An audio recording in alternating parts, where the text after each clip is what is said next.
pengakuan daripada hak daripada Allah. Jangan kita merasa kita mengamalkan sebuah ilmu, kita tetaplah kita Allah macam tu dia sendiri. Bukan macam tu. Menyembah itu mengamalkan sesuatu ilmu, menghimpun diri kepada diri. Jadi akhirnya dapatlah sesuatu yang berdiri, yang mana diri itu ialah yang bersifat pada diri kita.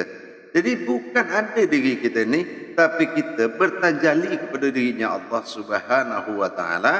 Kita amanah, kita pelihara diri, kita jadikan sebuah kodrat untuk beramal dengan seronok kepada Allah, untuk mendekatkan diri kita kepada Allah. Kita memakai diri untuk mengamalkan daripada diri kita.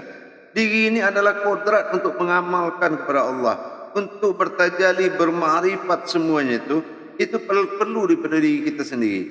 InsyaAllah pada jemaah dimanapun kita berada sekarang ni, kita berbagi ilmu itu tak pernah kita berhenti.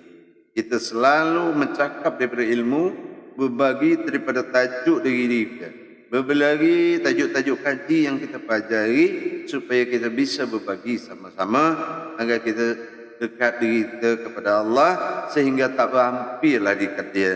Tak ada hampirlah kita, samalah dalam untuk wujud, mewujud dari